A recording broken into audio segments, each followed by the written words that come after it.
the new Mac OS is out, and given that the previous Mac OS was called Mac OS 15, we would expect 16, right? Well, you're wrong. Well, Apple wanted to unify the naming scheme of their OS, so now all new OS from Mac are called iOS 26, Mac OS 26, Watch OS 26, and so on. So they just want to unify because they have so many products and it gets challenging to know what is the latest software version. So this new version is called Mac OS 26, and the theme here is mainly liquid glass. So as you can see on your screen, it's obviously inspired by glass transparency, and that is going to be your main change from the way it looks. Multiple things have changed. I'm going to walk you through a few key changes. macOS 26 is now called Tahoe, the previous version being Sequoia. This is Tahoe, inspired by the Lake Tahoe, which is in California. So as you can see, the menu bar on top is going to be transparent, given that transparency is their theme. The same goes with Control Center and all the newer controls.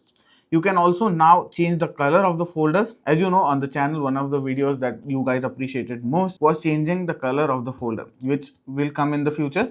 But now you can change the color of the folder directly. You don't have to go through a lot of settings. The setting will be right there. Right click, customize, and that would be it. You can also put an emoji on that folder, which is going to help you. And also, if you're working on a big project, it's going to help you understand what is what. With the icons, you have multiple settings. Well, first of all, you have some newer icons that fit into the material glass theme.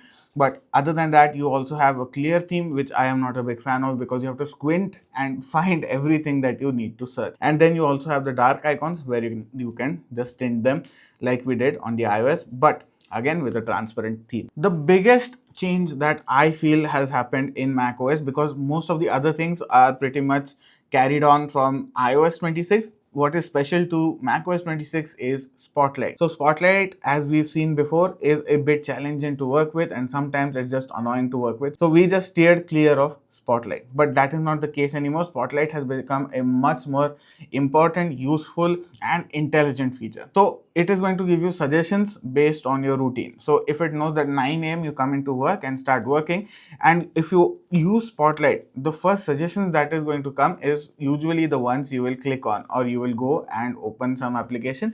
That is going to be your first suggestion. You also now can have applications actions that we used to have. So let's say if I want to send a message, I can type in send message to this person saying this, and that is going to be just one line, and that is all you need to do. You don't need to open an application, type in a message, look for the person you're sending it to. You don't have to do any of that. You just have to type in that I want to send this person this message, and that is it. It's going to send the message for you, and that is, I think, very clever and very useful. And this is the same with multiple applications. So I can do this with Slack. So I can go to settings and change other things as well. But one of the most awesome things that again has come with Spotlight is quick keys. So quick keys is another shortcut that you can put in. So let's say I want to open up Slack. At work, I use Slack, and Slack is a suggestion that pops up on Spotlight as well. So now I can just type in and give it a let's say a quick key. I can call it SL, and every time I type in SL, it's going to open up Slack for me. Similarly, if I want to open up messages, I can type in MS or MG, and that is going to become an action. And this is not just action, this works with shortcuts as well. So I can integrate shortcuts within Spotlight. So I can give specific shortcuts, specific quick keys, and I can just type in those 2 or 3 keys and have that shortcut work for me, which is amazing. You don't have to do much. You don't have to open any application, and that is great. Now you also have clipboard history. Let's be honest, it has been there since Windows 10, but glad to see that it is now available on macOS. So the way clipboard history works is again through Spotlight. Whatever you have copied, it could be a link, a photo, or anything that you have copied to the clipboard is now just saved over there. It is going to be there for a while, and after that it will disappear.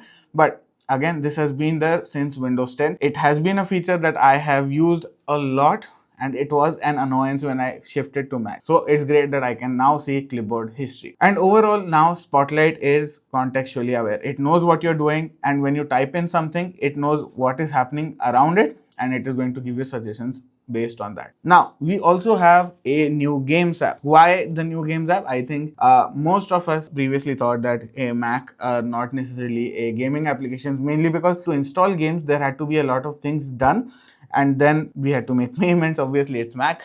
and then we could somewhat play the game, which was not great. It was an annoyance. So by default, a gaming computer had become a Windows PC. But now I think Apple have tried to change that with Games app. Now we have multiple games that are coming to the Games app from Apple. So it is great to see that multiple developers are now working with Apple to release games on Mac, and it has to be a simple streamlined process. I look at it as a Steam app that you can download on Windows, but this is now inbuilt, so it is very good. Now you can just download games and play them like you do on Steam. Another thing here that they have added is you can chat and invite friends that also use the Games app. So that is great. You can play with your friends, you can chat with them on the Games app. It seems like Steam and Discord had a baby and called it Games app for Apple. So that is great. So now developers can also use Metal 4 for rendering games, which is going to be great. So you can accelerate the hardware that is already on your Mac and give it a better gameplay. So that is great. So those were a few key points from the latest macOS from the WWDC 2025. Don't you think they should have called it macOS 25 if they're going to launch it in 2025?